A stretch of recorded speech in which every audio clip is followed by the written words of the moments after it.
Network 10's announcement today that it will enter voluntary administration is a wake-up call for opponents of media reform.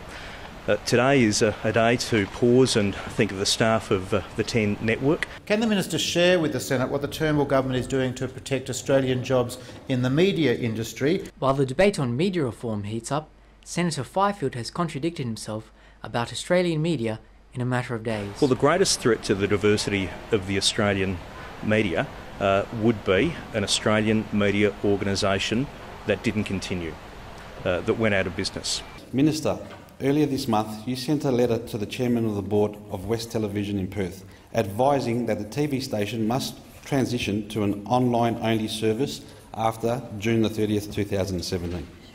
How many applications has the Australian Media Communications Authority received to test the new compression technology?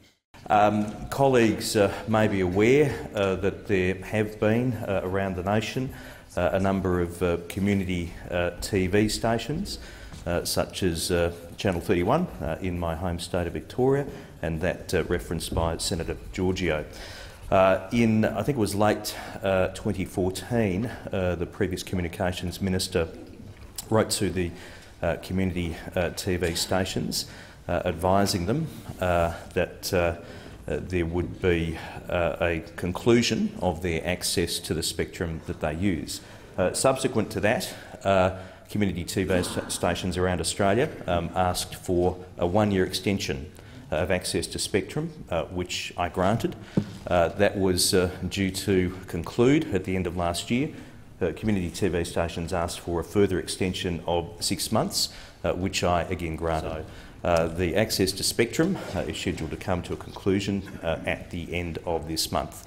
And part of the rationale is that there are other potential uses of that spectrum, and specifically in answer to the question, I do understand that there are some propositions to utilise that spectrum. The technology that was going to be tested on the space that we occupy is now already being used by the mainstream networks. So we will literally be vacating the space and being replaced by nothing. So to recap, the Minister doesn't want media organisations to fail, but he's taking community television off the air. At least viewers can watch online. Given that Perth is known to have the worst internet speeds in the country, and given that more than 50% of households don't have access to NBN services, with only 19.6% having an active connection, what action will the Minister take to ensure that West TV can continue to provide service to its 80,000 viewers per day? I've got some positive news for colleagues in relation to the NBN. That it is now available nationwide to around about 4.8 million premises. By the 30th of June, it will be available to 5.4 million premises nationwide, which represents 50% of the nation. And the state-by-state breakdowns.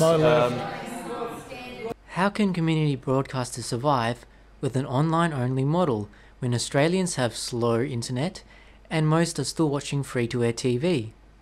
With Channel 10 and community TV in trouble, let's have a look at what's left of Australia's media landscape. The majority of media companies are owned by Fairfax, News Corp, Seven, and a combination of Nine, Southern Cross and Win. We will maintain the one-tour market rule, the two-tour market rule, the 5-4 rule, the ACCC competition provisions, and also in terms of diversity, let's not forget we will still have the SBS and we will still have the ABC. Apart from SBS and the ABC, it doesn't look very diverse. It'll be even more shocking if Pauline Hanson gets her way. This is why I'm calling for the ABC, that is a left-wing ideology, pushing their own agenda. They are not representing all Australians right across the board fairly. Now they should have a cut to the funding. Most of them are on nearly up to $400,000 in wages. That's taxpayers' expense. Today is a sad day. This could be my last time on TV. James Rogers for Undercurrent.